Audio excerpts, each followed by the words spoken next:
Hi hello every one അസ്സലാമു അലൈക്കും welcome back to my channel. അപ്പോൾ എന്തൊക്കെയുണ്ട് എല്ലാവരും വിശേഷങ്ങൾ? സുഖമല്ലേ? എനിക്കും സുഖാട്ടോ. ഇന്ന് രാവിലത്തെ കലാപരിപാടികളാണ് അവതരിപ്പിക്കുന്നത് ജാസ്മിൻ. അപ്പോൾ രാവിലെ എണീറ്റ് നിസ്കാരമൊക്കെ കഴിഞ്ഞ് ചായ കുടിക്കാൻ നിൽക്കുക കേട്ടോ. പിന്നെ ഇന്ന് എൻ്റെ വീഡിയോ കാണുന്നവരൊക്കെ ഒന്ന് കമൻറ്റ് ചെയ്യണം കേട്ടോ. ആരാ എന്താണെന്നൊക്കെ ഒന്ന് അറിയാൻ, ജസ്റ്റ് ഒന്ന് പരിചയപ്പെടാൻ. നമ്മളൊരു ഫാമിലി അല്ലേ, അപ്പോൾ ഫാമിലിയിൽ അങ്ങോട്ടും ഇങ്ങോട്ടൊക്കെ ഒരു പരിചയം വേണമല്ലോ. അങ്ങനെ ഒരു 6 മണിക്ക് ചായ കുടിക്കാനിരുന്ന് ഞാൻ 8 മണിക്കാണ് ചായ കുടി നിർത്തിയത്. അങ്ങനെ ഞാൻ 8 മണിക്ക് അടുക്കളയിൽ കയറി ദോശ ചുട്ട് നിന്നു. നല്ല ദോശ, അമ്മ ചുട്ട ദോശ, ഞാൻ ചുട്ട ദോശ കേട്ടോ. എനിക്ക് മട്ടും 3, ഞാൻ എന്നും 3 അപ്പം കഴിക്കും കേട്ടോ. ഇനി തള്ളൊന്നും പറയില്ല, ഇനിയിപ്പോൾ അധികമായി എന്നൊന്നും പറയരുത് കേട്ടോ, കാരണം പിന്നെ ഞാൻ 2 മണിക്കാണ് കഴിക്കുക. അങ്ങനെ ഞാൻ ദോശ ചുട്ട് ക്യാമറയിൽ നോക്കി ഇതാ ചട്ടി പുകഞ്ഞ് ബീഡി കുറ്റി പോലെ ആവുന്നുണ്ട്. ഞാൻ പിന്നെ വീഡിയോ എടുത്ത് നോക്കുമ്പോഴാണ് കാണുന്നത് കേട്ടോ. അങ്ങനെ ഞാൻ എൻ്റെ 2 അപ്പം കരിഞ്ഞു പോയി, മുറുക്ക് പോലെ ആയി. നല്ല ടേസ്റ്റാണ് കേട്ടോ, എനിക്ക് മുറുക്ക് പോലെ ആയ അപ്പം ഭയങ്കര ഇഷ്ടമാണ്. അല്ല അപ്പം നിവർക്കൊന്നുമില്ലല്ലോ, ഞാൻ ചുട്ടതല്ലേ. പിന്നെ ഞാൻ അപ്പം ചുടുമ്പോൾ അപ്പുറത്ത് ചമ്മന്തി റെഡി ആയിക്കൊണ്ടിരിക്കുന്നുണ്ട് കേട്ടോ. കടലയാണ് ഞാൻ പ്ലാൻ ഇട്ടത്, പക്ഷെ കടല ഞാനാണ് കട്ട് ചെയ്തിട്ട് അവിടേക്കും ഞാൻ ചമ്മന്തി പൊക്കിക്കൊണ്ട് വന്നു. കാരണം കടല ഉണ്ടാക്കാനും ഒരു മടി, എല്ലാത്തിനും ഒരു മടിയാണെന്ന്. അങ്ങനെ ഞാൻ ചോറിന് വെള്ളം വെച്ചിട്ടോ.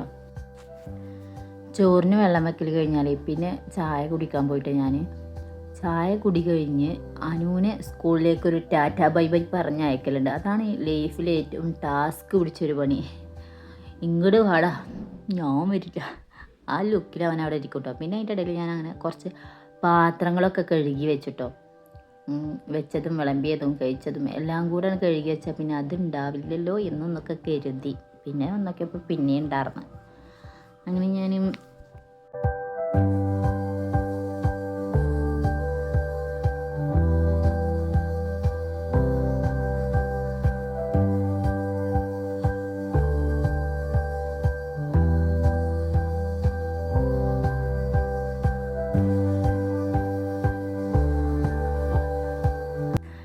ഞാൻ അനുവിനെ സ്കൂൾക്ക് പറഞ്ഞേക്കാനുള്ള ഒരുക്കങ്ങൾക്ക് നിന്നിട്ടോ.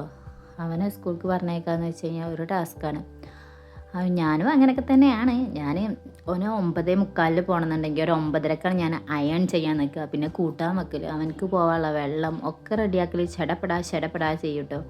അതുപോലെ തന്നെ അവനും യൂണിഫോമൊക്കെ മാറ്റി റെഡി ആയാലുള്ളൂ അവൻ്റെ ടൈം ടേബിളും കൂടെ ആക്കി വെക്കുക കേട്ടോ. അത്രയ്ക്ക് വലിയ എന്നേക്കാളും വലിയ അപാരമടിയനാണ് അവനും. പിന്നെ അങ്ങനെ ചെറുത് നീറ്റുന്നു കേട്ടോ അഫിമോന്. അവനക്ക് പിന്നെ നീറ്റോ ഒരുപാട് കഥകളോട് ഒരു മഹാഭാരതം തീർക്കാണ്ടാവും.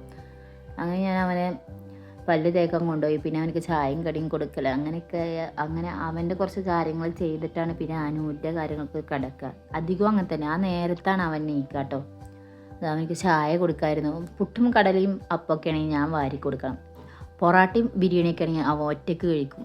അപ്പോൾ പിന്നെ ഒരു ഈച്ച പോലും എടുത്തു വരാൻ പാടില്ല. അതാണ് അവൻ്റെ കഥ.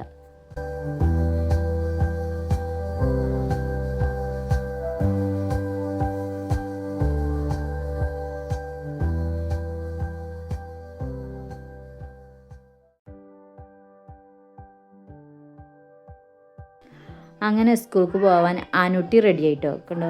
അവൻ ഉപ്പച്ചിനെ കാത്തിക്കട്ടോ. ബസ്സൊന്നുമില്ല, ഇവിടെ എടുത്താട്ടോ സ്കൂള്.